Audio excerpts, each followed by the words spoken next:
Welcome back, everybody. Today I'm going to share with you the top 6 things you need to know about the BMW M4 GTS. I bet you didn't know some of these, and I'm going to share that with you today. The first thing that you need to know are the LED taillights. Not only the LED, but they're actually configurable, and they're unique for the BMW M4 GTS. They're not the same ones found on a standard M4. And the beautiful thing here is when you switch it to normal mode, it's a broader and L-type spectrum on the taillights. When you switch the car to sport mode, it's a much more focused, stronger, intense light. So it's actually configurable depending on the drive mode that you engage on the system. The second thing I bet you didn't know is the fact that the M4 GTS also has a water injection system. Why? Because the standard car puts out about 17.2 psi of boost, while the GTS actually puts out 21.5 psi. This creates a lot of heat in the intake, and therefore the system uses a light spray mist of water is pumped into the intake plenum under boost conditions, which coincidentally is fed from a system located under the trunk mat in the back of the car. Oh, and also what you need to know about that is it will run in temperatures as low as 41 degrees Fahrenheit. If for some reason you're in colder temperatures, or the fact that you don't have water available, you run out of water, for example, the car will revert back to competition spec, which will then produce the 444 horsepower versus the full GTS spec of 495 horsepower.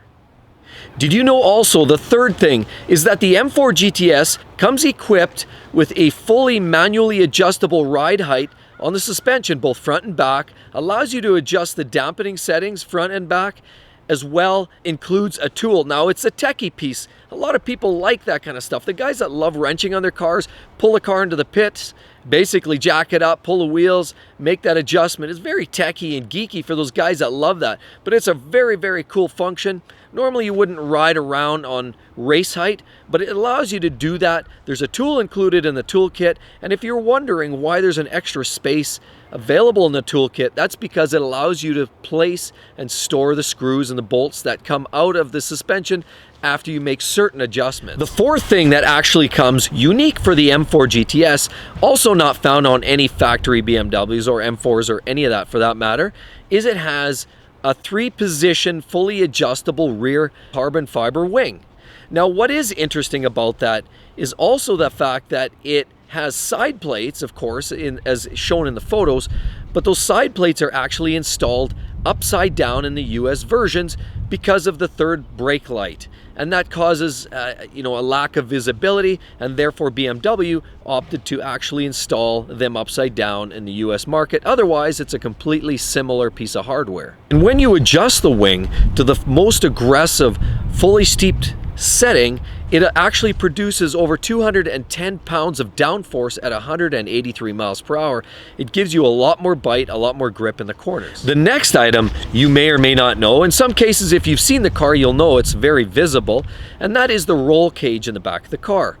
That roll cage is a very convoluted, complex set of tubes nicely wrapped along the top edge just for cosmetics, but it is there mainly because this car is fully intended to be a track car.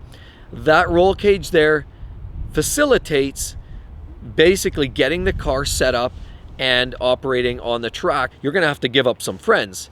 Likely you're only going to have one friend in this situation, and you know what?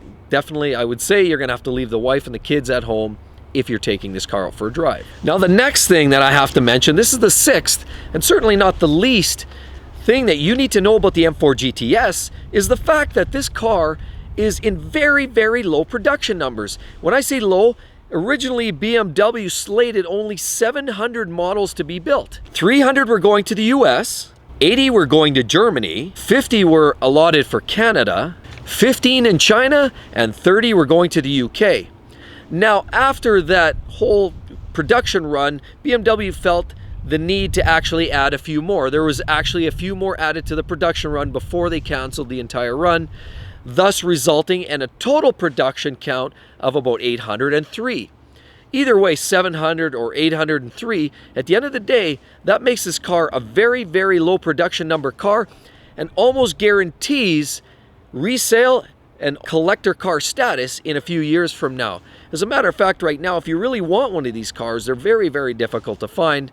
And as a result, sometimes if you really want the car and you need to have it, you almost have to buy what you can find in the moment. So everybody, I really hope you enjoyed the video. Make sure you give me a thumbs up. Don't forget a comment. And please subscribe to the channel. I'd love you guys to come back. Check out a lot more of my videos. I have lots to offer, BMW and so on and so forth. There's some pretty exciting news coming up very soon too, by the way. But definitely come back for the next one, and we'll talk to you soon. Bye-bye.